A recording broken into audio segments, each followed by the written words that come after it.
Welcome to the Sensible Center podcast, where two middle-aged guys drunkenly talk politics and political reform. Grab an adult beverage and enjoy the show. Further information can be found at sensiblecenterpack.com. You can reach us at sensiblecenterpack@gmail.com or follow us on X at USASCPack.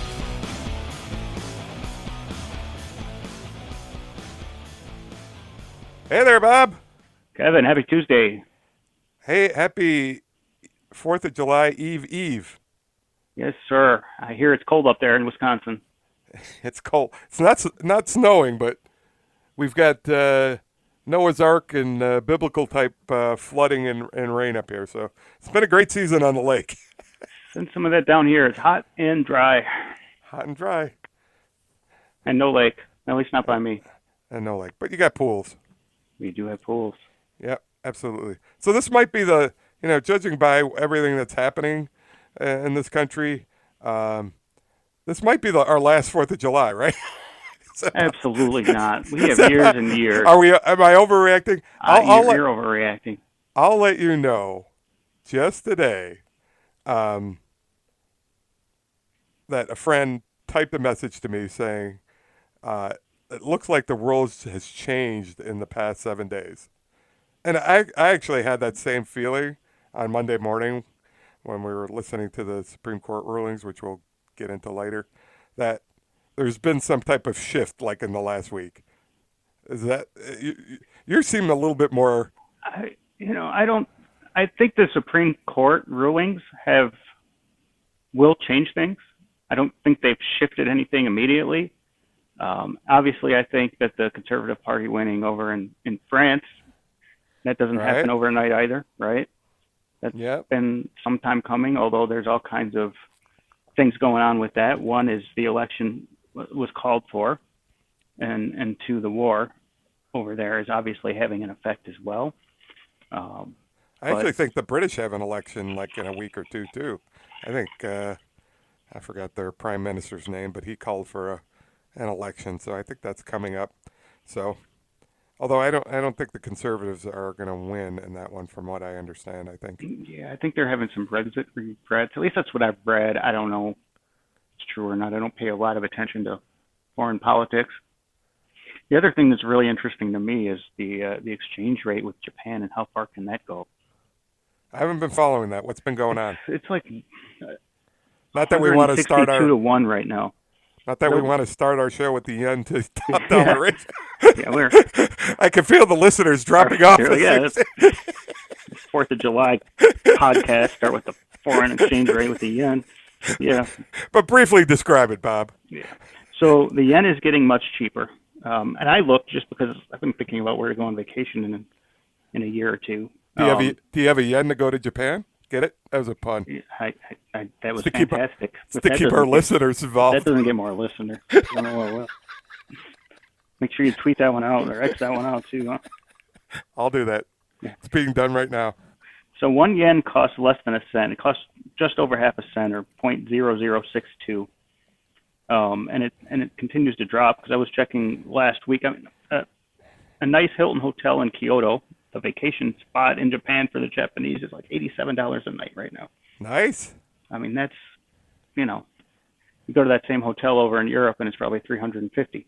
So, it's interesting, and it continues to drop, which I think is what is causing our yields on the 10-year to rise again a little bit.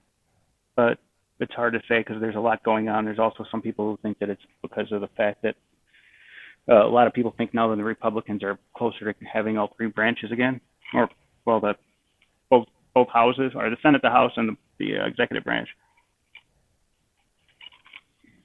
So I'd like to introduce our new sponsor, the Japanese Tourism Bureau. Thank you for your support. Visit beautiful Kyoto. Visit beautiful Technologically Kyoto. advanced Osaka. Yes, absolutely. And the ancient history of Tokyo. So you don't think the world has shifted much? So that was from a liberal friend saying that the world has changed, because we'll get into the debate shortly and all these other things that have happened since we last spoke. But then a conservative friend of mine has been texting me constantly Babylon Bee headlines. And I'd just like to read you a couple of the ones. I scrolled through his text messages. One said, journalists dumbfounded as there was no previous signs of Biden declining whatsoever. Ha ha Fantastic, ha. right? That's the thing. That is the strangest thing to me is all of a sudden all these journalists are acting like, and also random people on social media are acting like they didn't know this was happening. It's been happening for years, right? It's been happening And right before our eyes. and everybody saw it. Unless you absolutely had your head in the sand, you had to see this coming. And all of a sudden, it's a big surprise. All right, let's save that for a minute or so. Let me get through these headlines. All right. Dems stick with Biden as it would be a real pain to reprint those ballots they already filled out. You like that one, huh? That one's fantastic. Yeah. And the last one he sent me today, Dem leaders write, I hereby resign from the presidency, no takebacks on Biden's teleprompter. The B is actually pretty funny. I think that would actually work. That's the funny part about it. It Yeah. probably would. All right, now we could get into the debate. So, actually, I was in Chicago over the weekend at my nephew's beautiful wedding. So I was actually at a rehearsal dinner during the debate. I thought it would make sense more to participate in the wedding festivities than watch this debate. Otherwise, we probably would have done a live play-by-play podcast. I don't know how effective that would have been, but But yeah, we would have to figure out a way to make sure the sound was good. But yeah, so I knew it was going on because within the first 20 minutes, my phone started buzzing, and I know you sent me one, but the first one I got was at 8:13, and it said, "This wasn't from you." It says, "Joe is batshit crazy." At which point, I knew the night was not going well for the president. was this individual conservative or a He's liberal? conservative, but he's Well, he's definitely. right. And then you sent me this one, and I just laughed when I read it. Uh, I'm not sure what he said at the end of the sentence, and I'm not sure he does either, which was Trump's line, Yes, it was. which I think could be one of the greatest lines in a debate ever. It was pretty good, and the look on his face too when he was looking over at him, like, what is he saying? Yeah. Now, do you think he came up with that off the top of his head, or do you think he had that written down? I assume he had a few things ready to go, and Yeah. they were ready to pull out of the hat if the opportunity presented himself. Overall, I thought he was pretty good because he could have gone a lot heavier, on the criticisms of Joe's current situation and capabilities, and he didn't. He held back. He said enough to kind of prove his point, do it with a little bit of jest, without letting America think he was piling up on him. Which is, I think he handled that really well. There were a couple things in the debate I thought Trump could have done better, right? Which I don't know if we'll get into some of that or not later, but Oh yeah. yeah, So that one line almost swayed me to vote for Trump. Although I do think it would have been better used when Biden was just going on and then said, "Ooh, we beat Medicare" or something. I don't know what he said. That's when he really got sort of lost in his thoughts. I think that was within the first 10 or 12 minutes. yeah. Uh, wasn't going to be a good night. And then at 8:28, I got, does the debate have a slaughter rule? Those were all from three different people. So at which point I informed people that it might not be going well for Joe over my Yeah. cocktails. Yeah, no, it was not going well right from the beginning, and I actually missed about the first maybe 4 or 5 minutes because Because you were I, trying to gather the kids and pop the popcorn and I you went didn't sit them outside. around. I went outside. I had to get some things watered, and I've got new neighbors that I had been talking to online a little bit because he just happens to be in the same industry I am, and well, he happened to show up at the house outside my house right as I got done watering and I was heading into the debate. I was like, all right, I got 2 minutes to get in there, and then he stopped me and they don't have a TV yet, so I know they weren't really worried about watching the debate, and that's kind of what happened. So, You didn't invite him over and say, "Come on." oh, my house was, had spent my wife and I were working all day, and the kids were doing kid stuff all day, so the house was not in condition to invite new neighbors over. So the kids had it on, and we're sitting in front eating the popcorn. They were actually watching it. I always like to imagine your daughters as political junkies at such a young They, you know age. what? They are. My daughter asks me a lot of questions about Trump and Biden and who I think's going to win and who she wants to win. And you can hear, Really? you can tell she gets things from kids at school through some of the questions she asks, and some of them are political and some of them are more social. Oh, that's funny. But yeah, she's going to be. I think she'll make a good lawyer. I think, but we'll see. It's hard to say at 9. Are you going to be able to guide where she goes from an ideological standpoint, or you think she's No, going I to be don't care tough to to? do that. I think No, I think I'll answer her questions honestly and let her kind of become who she wants to be. I do think that that sounds the like good fatherly advice. I think just judging from Tennessee and the parents and the people around here, and I'm in a lot of conversations either in like a bourbon club online or just random people, both where I used to live and where I live now. There's a lot of conservatives, and then getting the questions I get from my daughter about things, Yep. she's got a very conservative spin coming from her classmates as well. So it'll be interesting. I don't know that I'll be down. I don't know that I'll be here forever, but we'll see. So you did end up watch. So you watched all of it in real time. Yes, Once you got well, going. but about 4 minutes. Yep.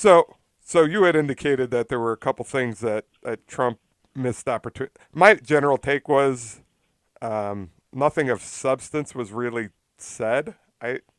As far as I could tell, it was all about style and impression. Yep. Um, I agree. Trump stayed within the lines and did a fairly decent job of not overly attacking. And I think he probably got the advice not to do that and was prepped not to do that. So I think to your point that he had the opportunity to go after him more and he didn't um, was probably part of his preparation. I would say whoever prepped Joe probably shouldn't have a job right now. I don't Uh, think there's any prepping Joe for well, much of can't anything. you explain to the guy that there's going to be a camera on him the whole time? To me, He looks like 90, that 90 all the time. I know. He's, So you I mean, say he can't, you say even he when he can't. has a teleprompter, he can't get. You know what I mean? Well, if that's the case, we got a bigger problem than It's. just the I've election. said it. I've been harping on it for months. A lot of it on this podcast. He does not have good people around him. He does not have good judgment, and the wolves are running the hen house, and it's as simple as that. I mean, who's running this country? Think about that.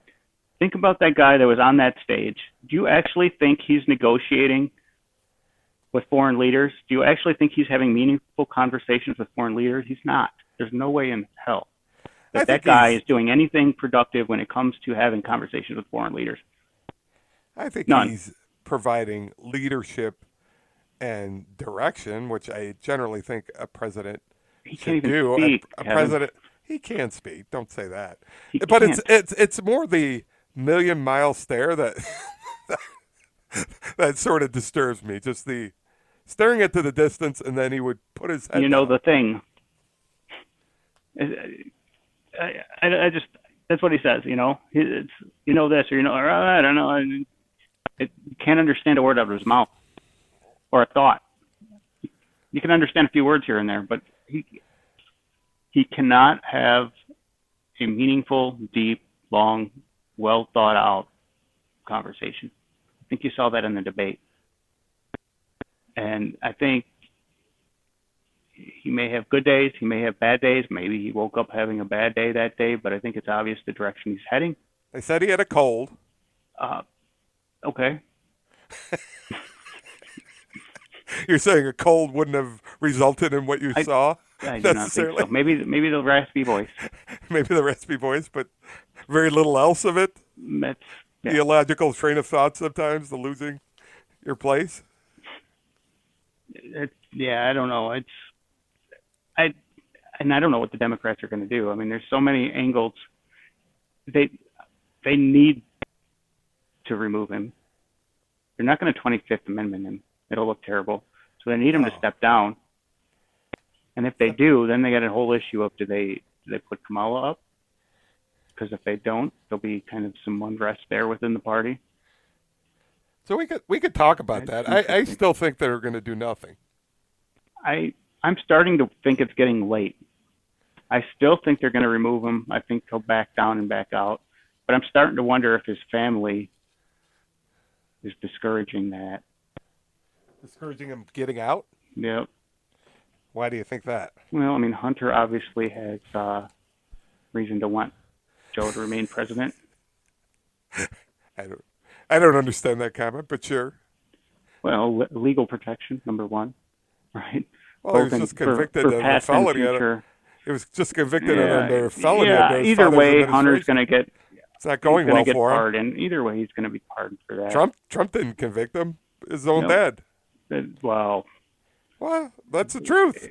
he's not gonna go to jail, Trump had the and he's opportunity to set for convict life. him. He's got plenty of money, No, I that and that there's not one foreign country in the world that won't continue to hire Hunter for some whatever the heck it is that he needs to get hired for. Some well, energy executive job. yeah, I don't buy that logic. I just think the Dems think Biden in whatever way, shape, or form is better than any other candidate. I think they've resigned themselves to that. Plus, he did win the primary, so you've got the issue of overruling That's the thing. When is the time? When's the last time the Democrats had a fair primary? I don't Think know, about it. 2020, No, 2024. everybody dropped out. Everybody was pushed by the party to drop out, and except for Biden, and Well, everybody dropped out early, right?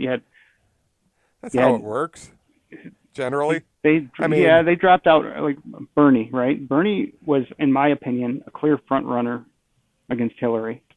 I think Bernie, if he had not dropped out, had a very good chance of beating Hillary, and it didn't happen. Why? because the party wanted Hillary. Exactly. Well, it's their So the party. same thing happened with Biden, right? You had everybody kind of dropping out. You had candidates that were stronger. Bernie was one of them. Andrew Yang, I'm forgetting the other guy who I thought was pretty strong from a political perspective. Everybody dropped out early. That was not really. It didn't feel like a fair primary this time either, or last time either. And this time, I think you're probably going to see the same thing happen. I still think it. They didn't allow anybody to primary Joe. I mean, you had nobody. Some of the states didn't have guys on the ballot, but you had nobody the Democrat was supporting to run against him. And what you're going to have now probably is an open convention where the party puts in whoever they want, and the people don't really matter. Well, it's not unusual to have nobody running against an incumbent.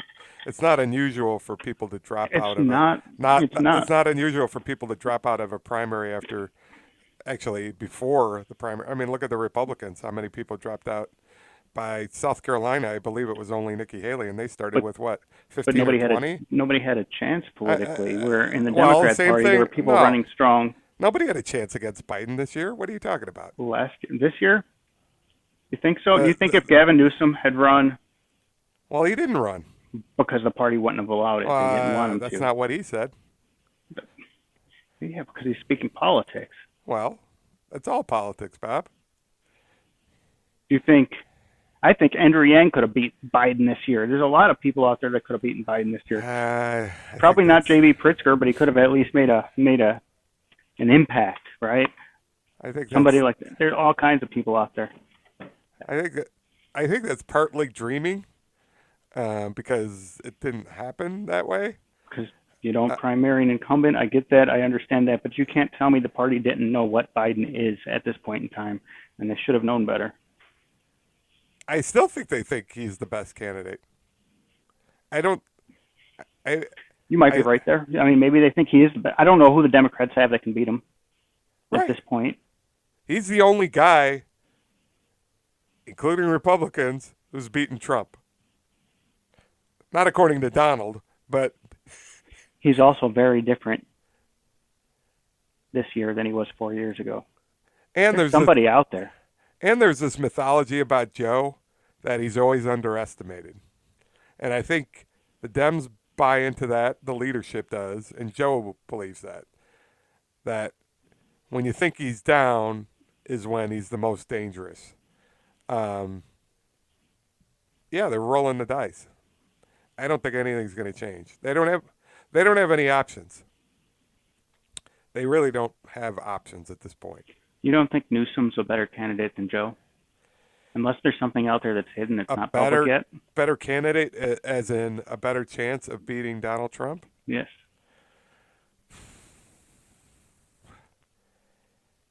I don't think it's readily apparent. His chances are gonna go downhill fast, and I don't like Newsom at all, but you're gonna have to get some push behind him. You Yeah, can't and just it's put not him out there like 2 weeks before the election. it's not easy to do either, right? I mean, everyone knows Joe. Well, he has to back out at this point because, as you said earlier, he does have all of um, the He's got the the delegates, electoral votes, right? the Yeah. delegates. Him. So, So unless he backs out, and then rightfully you should Kamala would should step into the role, right? yeah, rightfully Kamala, you would think would be the next in line, but I think she's not electable. I think the party knows that. The party certainly doesn't want her to be the candidate. Yeah, they've backed themselves in the corner, right? Hmm. They've stupidly Well, created this situation, and this is not in support of Donald Trump. I think Donald Trump is still the worst candidate. I think they did what they thought they needed to do to win the last one, but I don't think, and I think they succeeded in that. I don't think they did a good job of managing what was to come. Right? They should have explained to Joe, "Thank you very much. You did your part.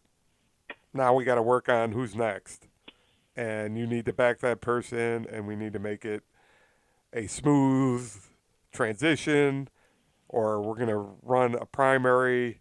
You need to say you're not running again, and we'll see who Yep. the people want to elect." We don't want to embarrass you, but we will. And now they're in the situation where they're embarrassing themselves. And they're in a very real situation where Trump may win, may get to nominate two new Supreme Court justices. He could win the House. He could win the Senate. Yeah, It'll be I wouldn't get too excited at this point, Bob. no. It's early. It's early. I think I think the guy on the other side still has a lot of liabilities. One being that he basically lied through the whole debate. What did he lie about? Pretty much every time he opened his mouth, he he had a few lied. things that Biden lied as well. The He best. did have some things He he literally said the best and the greatest almost All every right, time he opened his mouth. prove him And wrong. I lived through the 4 years that he was in not a office. lie necessarily. I lived through the. He might Michael believe Jordan it. was the best and the greatest too, right? He might believe it, but I don't think the facts would belie most of what he said. And we expect it from him, right? I mean, that's his thing. And Biden had no military guys die on his watch. Granted, No servicemen, right? I think whatever. I think the number was less than 10 or 20 or something It was like probably, that. it was. There were some in Afghanistan. Right. There No, were some elsewhere. whoever gave him that line or whether he came up with it himself, that was wrong. But He Trump probably- literally pours on the lies. And Joe used malarkey, which on a couple of occasions, which I would suggest to his handlers, if you're trying to make him seem less old, maybe move him away from the malarkey line.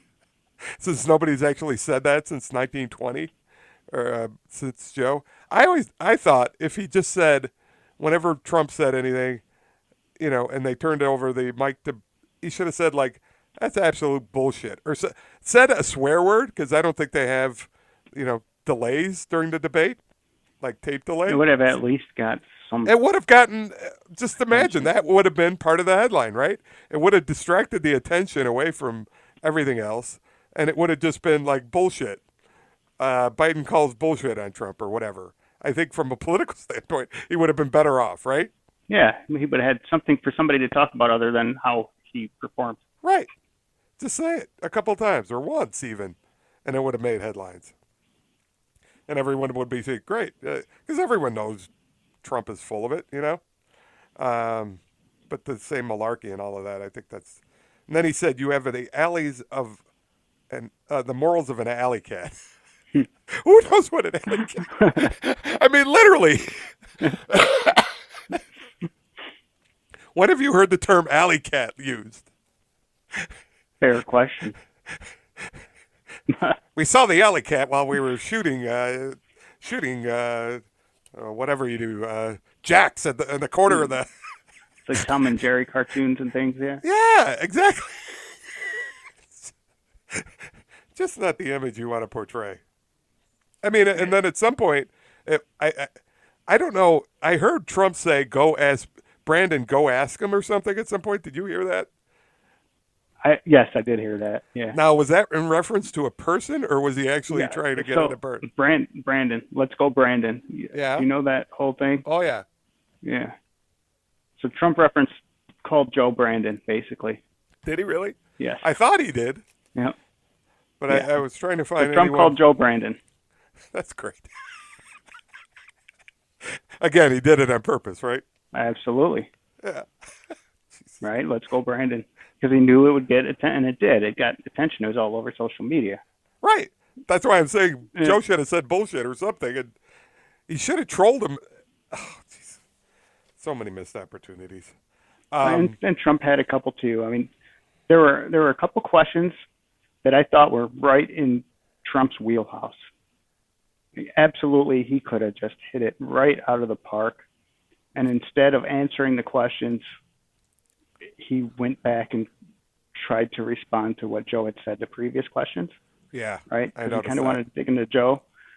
And I was like, man, you're missing an opportunity here. You should, I mean, because he's already gone on record of his responses to these questions, and he missed it. I think one of them was, what will you do to stop addiction or fentanyl or addiction, something along those lines, opiate addiction, right? And he didn't answer the question because he wanted to dig at Joe for a previous question. But the simple, easy answer is cut off the inflow of people at the border. We're going to close the border. We're going to stop people from bringing these drugs over. That's what, I mean, he could have hit a home run with those. And there was another one about what are you going to do to help the poor and help people who are struggling with inflation. And he didn't get to answer that one either, right? But he's already said he wants to get rid of the income tax. Right. He didn't mention those things at all, right? He did not mention those at all. I mean, those are two things he could have just like hit it out of the park. And instead he was stuck on some things that didn't matter as much, I don't think, to the general populace. But maybe he'll get there in the next one if there is a next one. Yeah. Him versus Gavin. I can't. I mean, if Joe's still around, I can't see them letting him debate in September. So, So at some point did I imagine it, or at some point was Biden questioning Trump's weight and height statistics? Did he say like, well, you say you're 6'3" and 210 pounds, yes. and Well, he sort of laughed or something? What he was trying to say is, you're lying. He was just trying. What he was basically saying is whatever Trump had said previous to that question, he was calling it BS. Right. Not in the manner that you would have preferred. But instead of saying that's bullshit, he said, yeah, and you're this and that. It's like me saying, yeah, and I'm 6'4", and And then they started talking about their golf game, right? Yep. Where they, like, who could beat who in golf? Yeah, they were fighting over, and they were serious too. They're okay, all right. Yeah. You know what they should do? Trump should invite him to the course to golf with him. That's what he should do. That'd be pretty fun. Yeah, I had an idea for the next debate. Instead of a debate, how about we do like instead of who wants to be a millionaire, who wants to be a president, and give them like cognitive tests during that, right? And they can only call their sons for answers or advice. Wouldn't that be great? Phone a friend. Phone your son, and Biden's got to call Hunter, and Trump's got to call Eric, let's say. But they come out on stage. It's not a phone call. They come they come out on stage. Wouldn't that be great? And then follow that up with, a match play golf contest. Just imagine the ratings. How great that would be. It would be better than the debate that we saw. Yeah, you could pay for a bunch of the BS spending that we've been doing over the last how many years. Yeah. Yeah, we could raise money, make it a pay-per-view. That's we could awesome. wipe out half of our debt. I don't know about half of it. We're pretty I cheap. know I would pay good money to watch it. I don't know I, about that. I agree with you. I would watch it.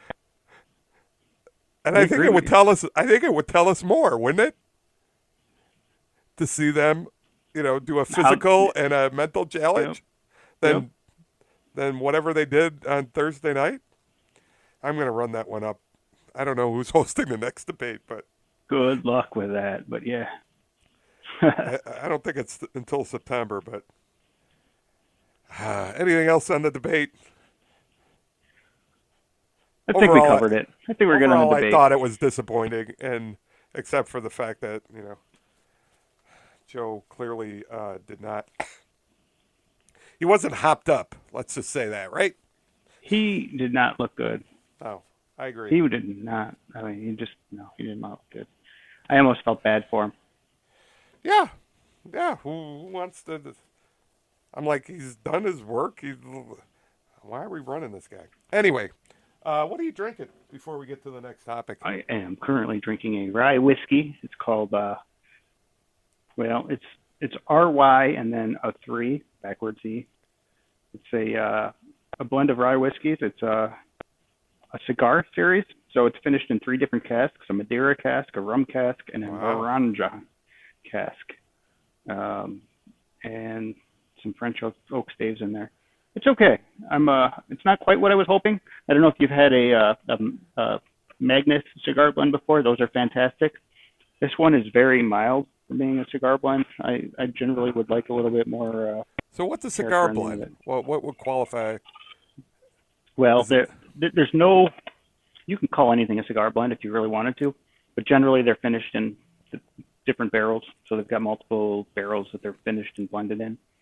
Um, and they call them a cigar blend because you're supposed because to drink them while they're you're. supposed they're supposed to pair well with the cigar. Gotcha. Yeah. All right. How about you? I'm drinking an Italian liqueur, the Sarono Originale, which is a type of amaretto. It's amber colored liqueur with an almond taste, but it doesn't contain any almonds. Go figure. Produced in the Lombardy region of Italy. That sounds pretty good. I like amaretto. Yeah, You drinking that over straight or over ice or what? always over ice. Yeah. No, it's pretty tasty. It's in a bottle designed in Murano, Italy. It's kind of a nice glass bottle. I still don't, as I've always said, I'm clearing out my bar and my liquor cabinet of all these items that I'm like, who brought this? I'm guessing this came somehow through the store because we used to get samples and stuff, but I can't imagine somebody bringing this like to a party. No, I don't. Yeah. It's I don't know I. what you would use it for. I don't know if you use it as a mixer or you. It's a mixer. Amaretto is general. Some people like to drink it straight. It's okay, depending, if it's not too sweet. But um, I I remember we used to do these things called lunch boxes, and I think the first time I had one was actually up in Wisconsin. And what they do is they fill a glass like a third of the way full with a light beer, probably Miller Lite up there, and then another third with orange juice, and then you drop the shot of amaretto in, and it tastes like a creamsicle. It's like Nice. perfect. It's yeah, and then you shoot it down, and then you have a few more, and then you wonder in the morning what you were thinking. But they taste good. Yeah, Well, it said it could be served neat as a cordial on the rocks or part of a cocktail mixed with other alcoholic beverages, cola, ginger ale, or fruit juice. Could also be added to hot chocolate and is an ingredient in the Italian variant of an Irish coffee. And it can be used to make tiramisu. So there you go. Maybe we bought it to make tiramisu because Deb used to make tiramisu. that could be. Maybe that's because I think you have to have some liqueur and amaretto base. Oh, she's gonna yell at me. We're not gonna tell her. I'm gonna return this You're gonna have to edit this podcast. because I know she used to make tiramisu for on occasion. So we'll put that back so I can have tiramisu sometime this year. Anyways, I think the other thing we were going to talk about tonight was kind of the the Supreme Court issuing all its rulings in the in the last couple of days, which What I a think. glorious week it was. Whether you like or hate the decisions, it was a glorious week. I felt like they missed on the social media stuff. They punted on pretty much all the social media stuff. I felt that was a clear violation of constitutional integrity by allowing the government to influence social media posts. I really did. Yeah, let's I, let's cover that one since you brought that one up first. First, I still have a problem with the Supreme Court procrastinating to the last week that they could possibly get out all the opinions because it's hard to it's hard to digest all of them, right? And a lot of them, at least now in the court, they seem to be fairly consequential, right? There's sure. some pretty big rulings the last week that are going to impact the future of this country.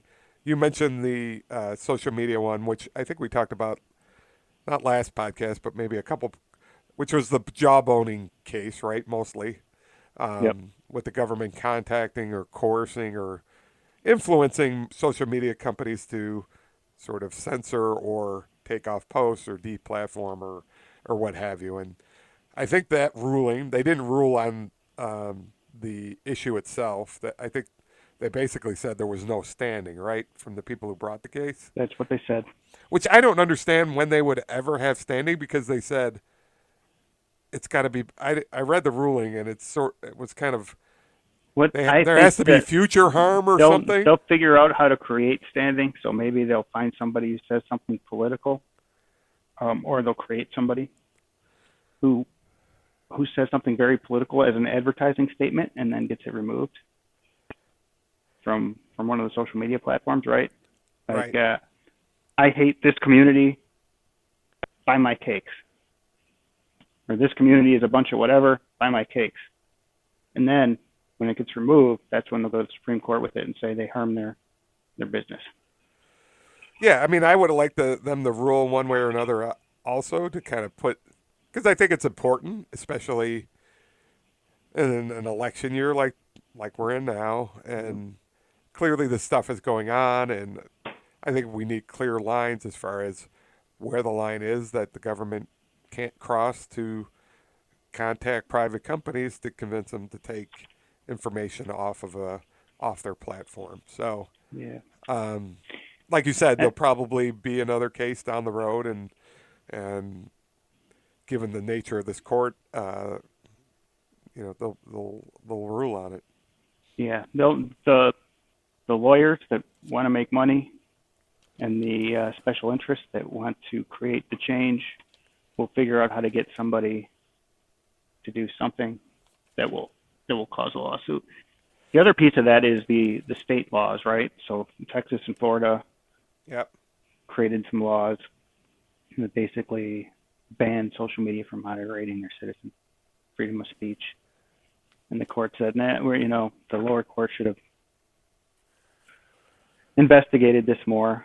They should have drilled down more into the details of the case, the circumstances. It shouldn't have made it here yet, so we're sending it back.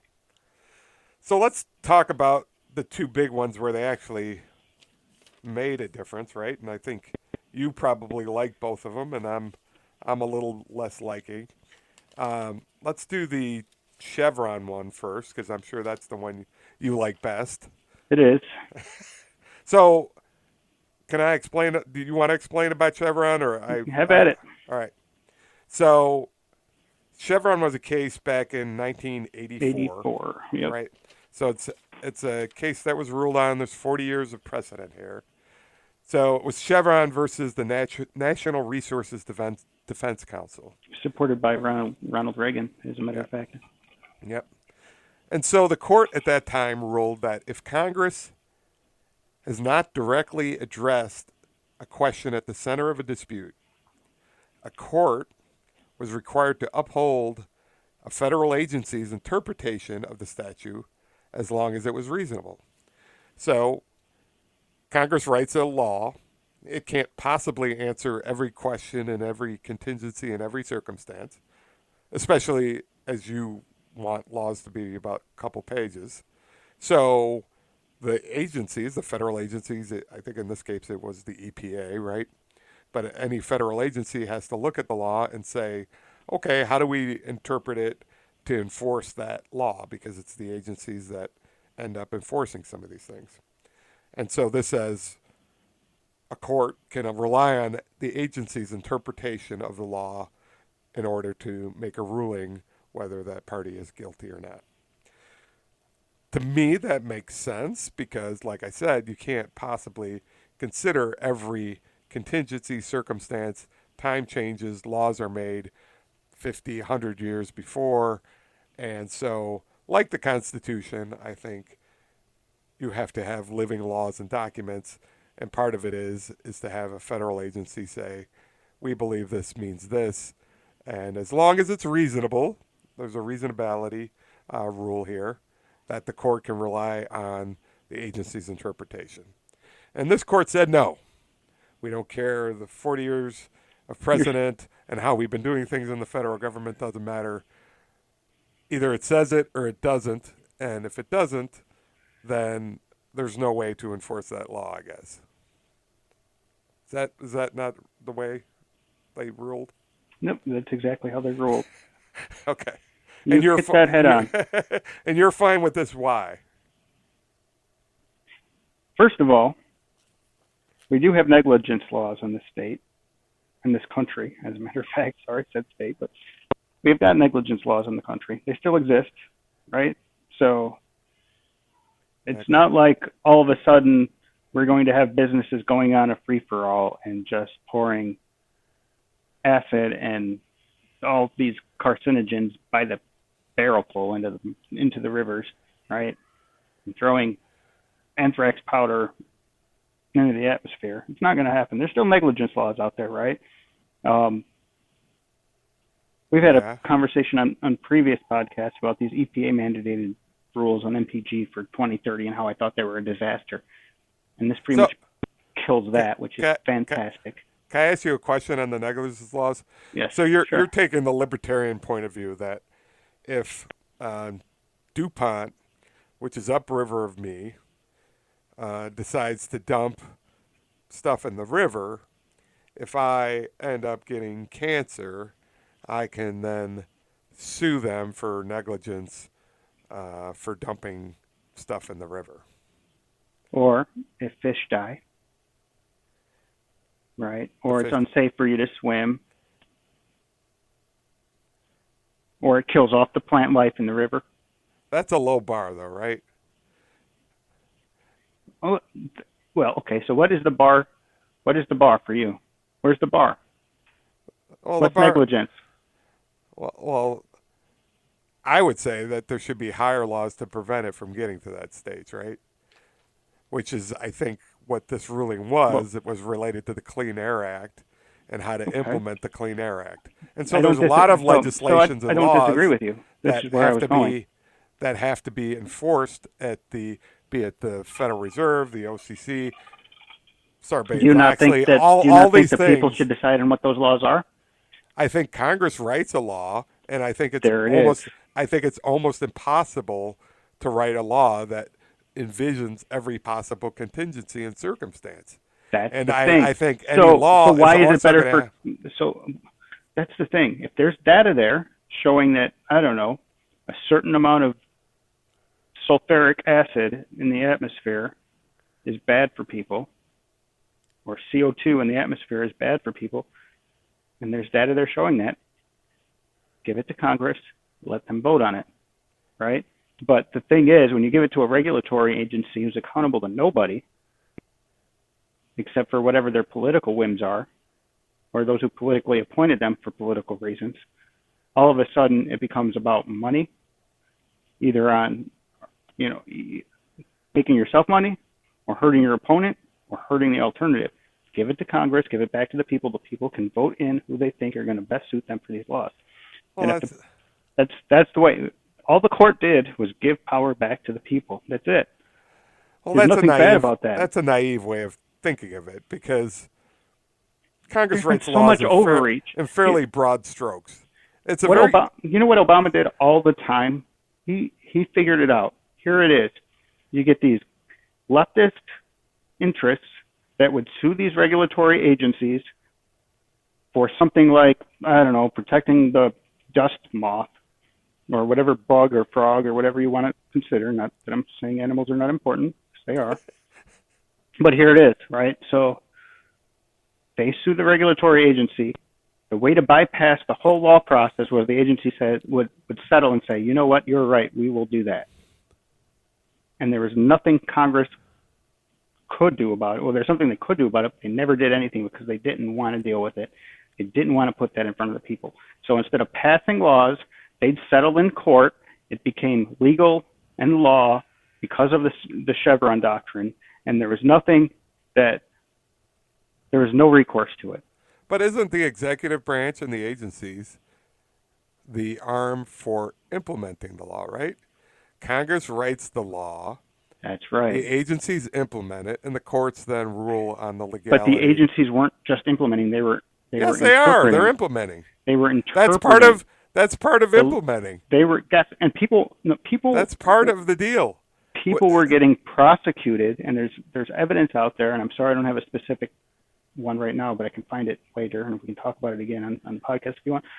There's instances out there where people in businesses reached out to both their congressmen as well as regulatory agencies and everybody they could think of to say, here's what I'm going to do. Is this legal? I can't tell in this law if this is legal or not. And they couldn't get a response, or if they got a response, it was not clear because nobody knew what the law was. And then years later, the regulatory agency is contacting them and charging them or fining them a bunch of money because of what they did when they tried to go through legal means to figure out what the law was, but it was never written on paper. It's whatever the agency decides it is. Yep. That's not fair. And that's really where this came from, right? That's what happened. This fisherman was getting fined big money every day for what he was doing. He tried to find a legal way around it, and there was nothing there. There was no law that said he couldn't do that. The agency said he couldn't do that. I'm not saying it's not imperfect, but I think the effect of what this ruling is going to mean, and I think Kagan wrote, this will cause a massive shock to our legal system. Yes, it will. And the dissent. And it's one of the most important rulings about the federal administrative law that's ever been.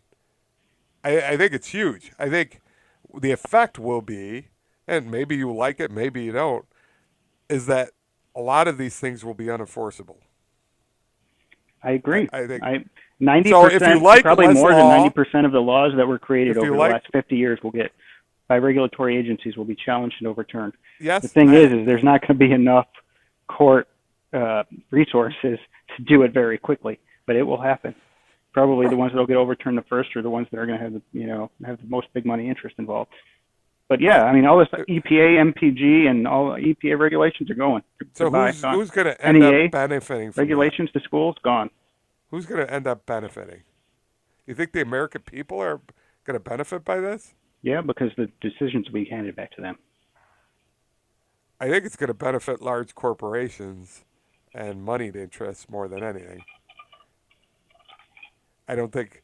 I mean, you're talking about a small fisherman, and that's who brought the case. But I'm guessing there was some money behind this case, and it was picked out. It was picked out for a person. Yeah, it was picked out for a purpose. Yeah. So, I mean, if you want less law, if you want less regulation, this will get you there. Probably quicker than you think, because you literally can't enforce anything that's not in the letter of the law now. I love it. Right? Well, we'll see what happens. I don't. My gut tells me it's not a good thing. You know what I was trying to figure out, and I spent some time trying to look it up. Maybe not enough because I didn't find an answer. What were the arguments in the original court case, and which side was which? Because politics were a lot different back in 1984. Do you remember any history on that? No. I happen to be 4 years old at the time, so no, I do not remember that being talked about in my middle school classes. Yeah, because everything I've been looking it up, I've been trying to figure it out, and the site that says the most is the Wikipedia. But the problem is Wikipedia has already been updated so much by the political BS over the last week or so that there's not really any like the opposition tab. It's all about today. So, yeah, I don't have the history, but I would say outside of Roe versus Wade, which was last year, I would say this case and the one we're going to talk about momentarily are probably uh, the, some of the biggest. I mean, marriage equality was a pretty big court decision. But other than that, I would say it's in the top five. These are in the top five in my lifetime of consequential decisions by a court. Well, you Uh, could argue that if this is in the top five, the 1984 decision was in the top five, right? I mean, sure, but this is kind of reverse the precedent. So okay. either way you look at it, yes, I agree. Um, Another thing before we cover the anything else on that one, No, I think we about covered it. I wanted to cover because we talked about it before, um, the homelessness case that we talked about, whether there was sort of a right to these encampments, street encampments, and whether I think it was out of Washington State somewhere, whether they could arrest and clean out these homeless encampments. And not surprisingly, this court ruled um, that there is sort of no right to a place to rest your head, even if there's no other alternative, which is even a little bit more cold hearted, right? Yep, Yep. They it basically is. said, tough luck if you're homeless. So they made homelessness a crime, basically, right? I mean, this is what it boils down to. Homelessness is a crime. Do you disagree with that statement? I do disagree with it. They didn't Well, say they that. did. They didn't say City A had to refuse people from sleeping on the streets. They said City B can refuse people from sleeping on the What? streets. What you talking about, Bob? All right, Explain the difference. sure. So if City A, let's call it, I don't know, Los Angeles, California, has no laws against sleeping on the streets. In fact, they have no laws against sleeping on people's front lawns, it would seem. At least they don't enforce them. So that's fine. The Supreme Court didn't say Los Angeles has to have a law against that. They said San Bernardino, if they want to have a law against that, they can. If Right. San Bernardino wants to arrest people for sleeping on the sidewalk, pooping on the sidewalk, or whatever they're doing, they can do that. These people can go over to LA if they want and sleep there, right? That said, now if LA decides to make it illegal, then they have to move on elsewhere, right? I guess eventually, if every square inch of the United States is making it illegal to sleep outside, then you got another issue, right? But we're not there, So you're and saying even all those then, people could go to Los Angeles or go to the liberal havens, absolutely, that's what I'm saying. which is what they're kind of been doing anyway, which I think is part of the issue. So they basically said homelessness can be a crime. Well, they don't make laws, so effectively they said homelessness is a crime. No, they did not say If homeless is. if if They said sleeping on the street is a crime if the jurisdiction says it's a crime. right, 6-1, half dozen of another. Um, I don't like this ruling, um, but I do think something needs to be done about these encampments, and I don't necessarily think people have a constitutional right to sleep on the streets. So um, it's not an easy solution. That was a 6-3 ruling, also, not surprisingly. Um, the last thing we wanted to cover, or I wanted to cover, was the presidential immunity ruling, which This is a I, good one. which I guess was the 800-pound gorilla in the rulings. Yeah, Um, I don't know about that. I think the Chevron rule was bigger, but I they're both understand pretty your. big, I Yeah, agree. But um, from a constitutional basis, and a separation of powers basis, this one could have longer term. And the fact that I think they read things into the Constitution on this one. Um, because I don't think the Constitution says anything about presidential immunity, right? Or am I wrong? It does not. So I think this is the first time. Plus, I think this is setting precedent. I think it's a It is totally unique. absolutely Right. not setting precedent. I You think it's think a totally president unique. immunity existed before? How? Where? Where was that ever? Where? Tell me where presidential immunity was ever So, written so do you think or putting Japanese was ever citizens ruled. in internment camps today would be legal or illegal? But Was the it court illegal never. or But the illegal court never 80 ruled on years this. ago?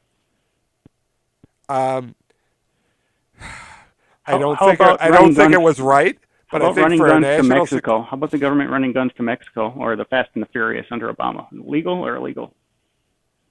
What about a So, drone strike so on an you're American talking. citizen in the You're Middle East without a trial? so Legal you're or illegal? you're saying by the fact that presidents were never prosecuted for what you consider. So you're saying those were all official acts, right? Those were all official acts. Even though they weren't effectively ruled official acts. So you're Correct. saying effectively the court hasn't said anything new here. They just said, well, if it's an official act, It got brought to them finally, and he's got yes, absolute immunity. right. So none of those cases were ever brought, right? I mean, there was never, no one ever did anything about him because I think everyone Right. on the face of it. So So do you think let's if turn it if let's if, turn it to a if the fact like Japanese citizens in internment camps had been brought to the civil I don't think any of those Supreme Court, cases you are think it clear would have been? cut. I don't think any of those cases are clear cut in my mind that they were illegal in any way, shape, or form. Well, you absolutely For national security you purposes, imprisoned for national American security, citizens national without a security, trial. You uh, detained American citizens without a charge. for national security purposes, which I think the president has broad powers to do. Well, you don't think that the potential of stealing votes is a national security issue? Potential for stealing votes. If somebody stole 11 or 12,000 votes, would that be a national security issue? Somebody stole Yeah. 12,000 votes. I think there's. If 12,000 votes disappeared that were legally cast, I think or there. 12,000 votes were illegally cast, would that be a national security issue? That's all I'm Well, asking. well, I think all those allegations were pursued within the court system and rejected. So I think they were actually pursued. Those any Okay. sort of any Were they sort of pursued legit pre or post event? any Pre or post Trump's conversation on the phone with the representative from Atlanta or from Georgia, whoever that happened to be, was it I governor maybe? I don't know whether they were pre or post. I know that there were 60 some odd suits and none of them carried the day. It was after the fact. The suits were after the fact. So we're getting into a little muddy waters because you brought up some other issues, which I personally think Precedent existed. That's all I'm saying. I Precedent personally existed. There's no, nothing legal I don't think a about precedent existed. detaining I don't an think a American precedent citizen of existed. Japanese descent without any I think it was readily apparent reason. that it was for national security reasons. I think if you lived in that time, people were like, okay, we've been attacked by the Japanese. Is running There guns are to Mexico there national are security reasons? there are people of Japanese descent or immigrated from Japanese. I don't agree. I don't necessarily, and I assume FDR regretted it at some stage. And I understand why there are those. The president needs to take certain action, but I don't think any of them is the same as what we saw Donald Trump do. And so I don't have a problem, although absolute immunity with official actions to actually have the court say that is a little scary, right? That basically says he's above the law. I don't think so. I Yeah, don't it think anything does. changed here. No, I Presidents have think been it doing does. things that they thought were in the best interest of the country for a long time, and it's a judgment call. Yeah, and It's who just gets to judge? And who gets to judge? I mean, those cases weren't brought because somebody looked at it and said, "Yeah, there's a reason. There's a reason. This is not above the law. These people weren't acting above the law." I mean, So Obama. you don't think Trump truly thought that No, no, the votes were missing? no. I thought he wanted to win. Of course, he wanted to win, but No, I don't think I I think think he everyone was. believed. I think he believed he won. No, I no. do. I think he believed he won. Against everyone telling him, all his advisors telling him I don't know otherwise. about all his advisors. I'm Well, sure he had some advisors good saying that, number of them, I think. but regardless, you've never watched a football game or baseball game and thought, the referee screwed you. I don't know what's in his mind. I would say is pressuring Mike Pence to not count the electoral votes part of an official act. You're saying So if he thought that's the closer. election, Then that is definitely closer to not an official act than the vote questioning of Georgia, right? he didn't I question the think vote of because Georgia. He said, "Find me votes so that I win." That's he not he said find me the votes, find whatever me happens. enough votes so I win. That's what he said. He wasn't saying create votes. He was saying find the ballots Well, I'll believe the guys who were on the call who said or that's what show he me the said. evidence or find alternatively, which I also think he was saying, is show me the evidence that other votes are I, doctored I don't or the count is wrong. I don't That's think all for he was one. saying.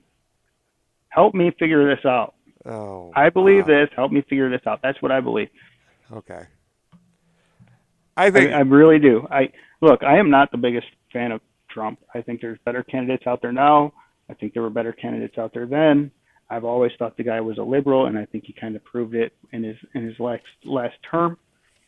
I I'm disappointed in the Libertarian Party for who they're putting up this time. I am not a Trump fan. I'm also looking at this from outside of emotion. I think he's got there's reasonable doubt there. That's all I'm saying. I mean you're never going to know what was in his head, which is part of the problem with some of these cases. But pressuring the vice president, pressuring state officials, and going beyond that, this idea of the fake elector slates, So bring that case. and that's Why what don't they're they bring bringing. that? No, bring the case that I mean, you the know cases might be narrowed by this ruling. I think, focus on the obviously, vice president. Have the vice president or the ex-vice president have Mike Pence stand there in court, the guy who's not say, endorsing "This him. guy told me or pushed me or pressured me to not certify the election."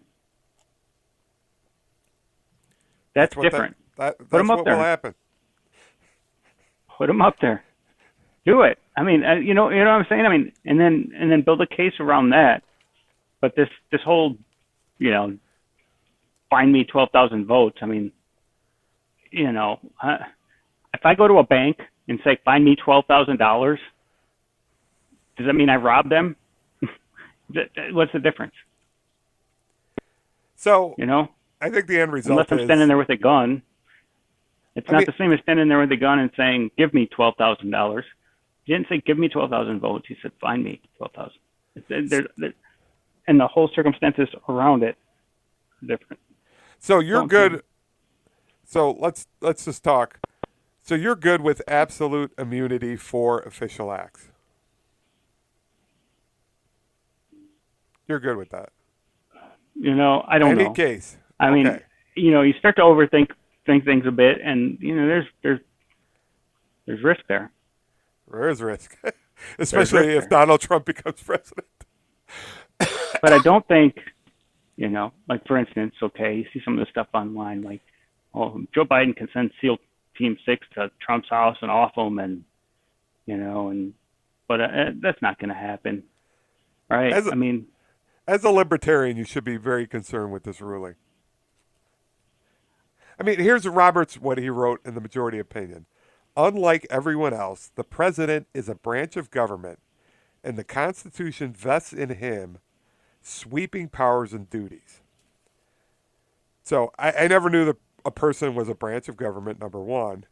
And isn't sweeping powers of all duties all the more reason why they should have to follow law? Now, I do completely understand you don't want presidents hesitating or doing things that they feel are the right thing and are within those constitutional powers. But I Should don't think it should be absolute. I think, okay. So let's and we've never in 200 define 200 plus years, nobody's ever brought it. To your point, brought these things before, where's the and there's a line. reason for it Where's because the line people for looked at absolute? it. People looked at it and said, "This is not something that we should question because there was a reason behind it." I think this is the first case because we have a democracy and the president tried to steal an election. Like I That's what he pointed out tried with to do. Joe Biden here, there's probably a very good chance that in this, well, this case is a little different. There's a good chance that a lot of decisions made, while they look like the president's, they're not. Although this case obviously was the president, it was Trump, right? But how do you charge the president? I mean, so the Japanese internment of U.S. citizens, or the U.S. internment of U.S. citizens that of Japanese descent, right? You think that that was made solely by the president? Probably not. Right. But But I of think course, the he held the ultimate keys, decision was right? right. I think the ultimate decision was made If by Trump the had done that president. with all Afghanis and Pakistanis back in 2001, how do you think that would have gone, right? Would that have been legal? Is there any difference in between what he did and then back in early before World War II? I mean, would he should he have had immunity for that? It's not. Yeah. I mean, here's the thing. When you say pretty much absolute, and I think that's how people are looking at that. This is for official acts that this is sort of a ruling that we believe there's absolute immunity. Um, Here's what I think we're missing, and it's going way off topic. Maybe not way off topic, but let's talk about George Floyd for just 1 second. oh boy. What makes the difference between absolute immunity for the president in an official act and absolute immunity for a cop in an official act? I'm not going to take a stand there at all. I'm not making a statement at this point. I need to think it out a lot more, but he's Well, just doing his job. I do think cops generally have had some protection under the law for what they believe is acts within the line of their duty, right? In the line of duty. Yeah, I mean, there are gray areas here, right? And so Kneeling on a guy's neck would so not be no, acceptable right? at But there all. are gray areas, right? And that guy deserved it If for somebody's jail. But reaching across in their car to get their driver's license, and the cop thinks he's reaching for a gun, yeah, um, that's a gray, that's a gray area. yeah. And Well, yeah. I think in the presidency, unofficial and official are also gray, and that's why they're remanding this to the district court to say these are unofficial acts. I mean, the bottom line is it's just going to delay everything. Again, the American people are disserved by this because we're not going to know. Um, we're not going to have a ruling on any of these cases prior to the election. Um, for you could say that the cases were delayed before and they should have brought them before and all of this should have happened, but the fact is we're not going to have any resolution on these things prior to the election, which I think is unfortunate because I think we should know where the lines are drawn and have a good idea. Um, and I think they've kind of failed to do that. I'm not saying that the ruling was because they said we don't rule on we're a review, so the court never the lower courts never ruled on whether something was official or unofficial, but I think all that could have been resolved beforehand, and now they're punting it back, and we've got this ruling. So I wasn't happy with it. I don't like the idea of a president being totally above the I just don't know law. where that line is. Yeah, I mean, how do it's you not draw the clear. line otherwise? It's not clear. And unfortunately, the unfortunate thing is that It it we does have to like have this case to begin with. I wish it wasn't the case. I don't I going back to my George Floyd point. It's clearly not was bad decision for that guy to lean on his neck, and it was so bad that he's in jail, and I think he probably deserves it, right? Yet that was an official act, right? Um, so when but how do you when it comes to the president, how do you legislate against bad decision making, right? well, there's difference It was between a bad decision. I don't think it was a malicious decision. I think he believed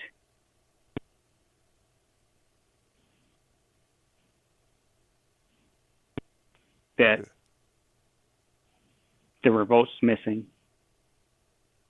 I really do. I think he believed there were votes missing or there were votes cast that weren't legit. so you just think it should all be dropped and because he was trying to make sure it was a fair election. That's how you Well, I think interpret all of this. if you want to investigate whether or not he really believed that, fine, Well, right? how will you I ever? think there's a point when you stop spending my money. Don't spend my money to do it because it's a lost cause. You'll never prove it. It's a judgment call. Unless you can go out there and say find somebody that will or better than somebody like a piece of video or audio, which should be doable Well, the considering the guy fact was in the White House where there's cameras everywhere that says, in some manner, I know I didn't win or I know those votes aren't there, but I'm doing this anyway, here's some evidence, right? Bob. Here's some evidence. The fact that even before the election, he said it was going to be rigged. The fact that even now, as he's running again, he will not say that he will agree to the election results. It's a tails I win, heads you lose thinking. And, How well, so and there, what percentage of people on either side of the aisle do you believe will believe that if their candidate loses, it was a setup, or it was rigged, or the other guy cheated? to the extent that Donald Trump has done Yes, this to our American system, sure. zero. So you don't think there's hundreds of thousands, if not millions, of I've never seen conservative anything like people out this. there I've never seen that anything like think this. that Trump was robbed of the election through voter fraud? We just read that Babylon B headline earlier, right? That you said Democrats don't want Biden to drop out. I'm paraphrasing here Oh, because they don't want to rewrite the there's ballot. millions of people. Yes, they believe it. Of course, So because Donald Trump tells them that. it's not because Trump told them that. If if How many Democrats out there said that you Trump think stole the election from Hillary? you think they're doing, A lot. You think that they believe that because I don't Hillary think told them so. that? Why do they believe it? You go out there on social media, like you could probably search right now on Twitter, old tweets. Just go out there and search Hillary won or Hillary robbed or whatever it happens to be. You'll find them. There's hundreds, probably thousands, maybe hundreds of thousands out there. People believe it. The only difference is Trump's in a position of power. It doesn't mean he can't have the same beliefs that an average citizen has. So you believe it should just all be dropped? He did nothing wrong here. I'm He saying was there's no just evidence making that he did he was something wrong just there. making sure the I'm election saying there's was. no. I'm saying there's no You're evidence. right. You're I entitled think to he. that opinion. I think he believed. I think he You think believed it he believed? won, So he was just pursuing it to make sure the election was clean. and there was some emotion involved. Yes, that's what I believe. Okay. All right. I don't think he tried to steal it. I do not think he went out there with the intent of stealing the election from Joe Biden like a candy bar from the grocery store. I don't think that. Even though he said I think if he beforehand believed he thought he it was going to lost, be stolen, even though nothing happened up until that point. I think And if he even believed he now, lost, he would as have he's running walked away. again, he's saying he will not believe the results. Again, even though nothing has happened. He predicted what he was going to do, and he did it, and he's doing it again. Okay, if you say so. I, look, man. I mean, I don't know. I don't know. What, I don't know what else to say. Yeah, I just don't think there's evidence out there that says All right. otherwise. All right. I don't think he. Like I said, I don't think he was trying to steal from the piggy bank. I guess we won't know before the election anyway, so maybe he'll run unopposed. He's certainly not an upstanding, most moral, church-going or religious individual in the world. I'm not saying that. I'm not saying he's that. I just have a problem with him questioning elections and sowing dissent within this country with no evidence to support it. That's the problem I have. I have a real problem with that. Sorry. Obama sowed dissent. Oh, Maybe not intentionally, but he did. Bob, it's not even comparable. But The whatever. media sowed. I mean, did George Bush sow dissent? I mean, that's a fair question, right? Made some bad war decisions, and the media was just terrible to that guy. I didn't care for him. I liked him at first. I didn't like him after the wars and all that. I don't like war. That's my biggest complaint about Biden, honestly, of all the things. It's the war and the money and the death he's funding. But the media and the dissent that started near the end of George Bush's, the second George W.'s presidency. I don't disagree. It's been building, but I think Trump takes it to another level and adds kerosene to the fire, which there's a level after Trump. Yeah, unfortunately. And that's what I'm concerned about. There's a level after Trump, and there's a level after that, and a level after that. I don't know how you fix it. I really don't. Well, on that note, the end is nigh.